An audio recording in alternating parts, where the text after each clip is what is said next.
Blood and Salt by Kim Liggett. Read to you by me. Chapter 15, Savage. I searched for Dane, but I'd lost him. Even with the meeting house lit up like a jewel box, it was still incredibly dark outside.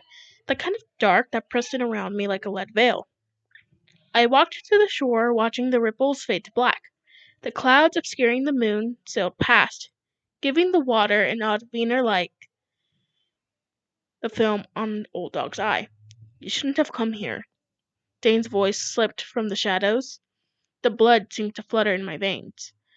I should have been embarrassed, but I wasn't. I'd already made a complete fool of myself. What was one more twist of the knife? I stepped across the lawn toward the sound of his voice, straining to catch a glimpse of his face, but what I saw chilled me. Standing a few feet deep in the corn, he watched me through the heavy stalks. His dark eyes glistened with a focus that unnerved me. I crossed my arms over my flimsy garment, afraid he could see right through me. What was all that about with Spencer Mendoza? His jaw tensed. You and I can't be seen together, alone. We're just talking. Besides, I stepped forward. I don't care about any of that, about me being a Larkin, you being a mixed or whatever. I said as I fidgeted with the end of the black silk ribbon.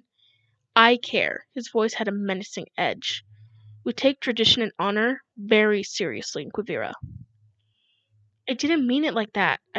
When we met, and then you left, and I saw you again, I took another step toward him. As soon as my foot hit the soil at the edge of the corn, a current ripped through my body, flinging me back at least 10 feet in the grass. Stunned, I got back up. He stared at me unflinchingly. I tried again, but the moment I stepped into the corn, I was thrown back with an even greater force. What's happening? I struggled to get to my feet, feeling more than a little dazed. The only way you'll leave Quivira is if the corn wants you to leave. I couldn't stop thinking about Tanner's warning. People go into the corn, but they don't come out. Could it be true? I held my ground a few feet away from the edge of the field. I could feel it now, an invisible energy force keeping me there. But how are you? I'm a mixed. I have Coronado's blood. He pulled up his left sleeve, showing me the brand on his inner wrist. All of the mixed have certain quirks. Beth, I exhaled, remembering the scar on her inner arm, her strangeness, but her mark looked different from Dane's. Can all of the mix go into the corn? No. He looks at me with a pained expression. And you're the only person who knows I can't. If anyone found out, they'd kill me. Kill you? I whispered as I glanced back toward the meeting house. I need to know I can trust you, he said as he brushed his hand over the scar tissue on his arm. I had an overwhelming urge to touch it. I know how to keep a secret, I managed to whisper. He walked toward the edge of the field. There is a way you can walk in the corn, he said, extending his arm. Take my hand, he glanced nervously behind him, but we need to hurry. When I looked out over the field, a dark feeling rose inside of me. The stalks hulked and swayed in the breeze like a churning sea. But the thought of him touching me overruled every thought in my head. As I reached out for his hand, something violent quaked inside of me, a dull ache grinding me into the past. I tried to hold on to the present, but it felt as if someone had a death grip on my rib cage, and they were trying to pull me through a sliver in the earth's crust. I drag Alonzo's corpse through the corn. A sadness unlike anything I've ever felt washes over me, as if my heart can't bear to beat without him. I call upon the Great Spirit, begging her to break my blood bond to Coronado and return Alonzo's soul to me, but she refuses. Then a whisper rustles through the crops, tickling my ear. I can bring him back to you. I stumble back. There's no one there, but I can feel a presence all around me. Who are you? I demanded. Without darkness, there can be no light. The whisper swirls past me this time, circling Alonzo, moving his hair about his face, making him appear alive. I know who speaks to me now. I can feel him trying to slip under my skin. The dark spirit. I should block him out, refuse to listen. But then I look down at Alonzo's mutilated body. I know what I have to do. The Great Spirit has turned her back on me.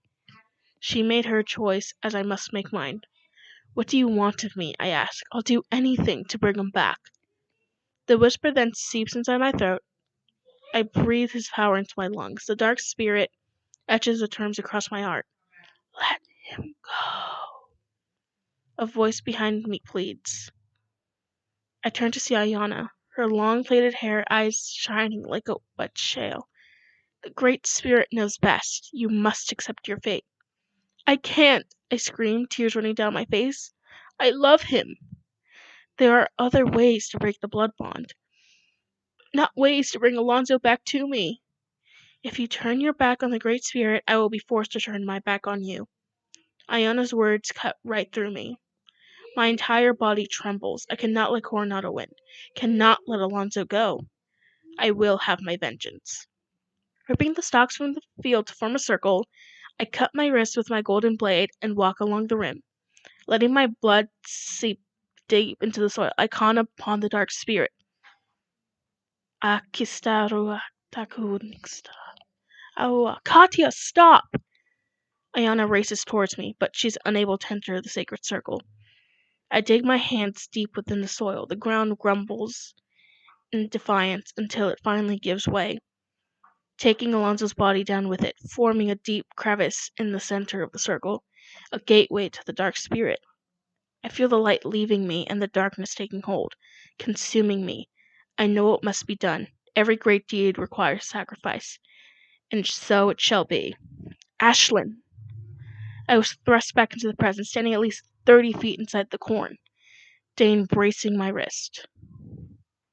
You walked straight into the corn like you were in a trance, he said, his voice low. I've never seen anyone do that before. How did you do that? He shook me. People began to pour out of the meeting house, screaming and crying. Dane's eyes darted toward the commotion, and then to the corn behind him. He looked down at me, lips parted, eyes blazing. What are you? He whispered, letting go of my arm. As if the spell had been broken, I was torn from his side. A tremendous force of energy pulled me back toward the perimeter, spitting me onto the grass of Quivira.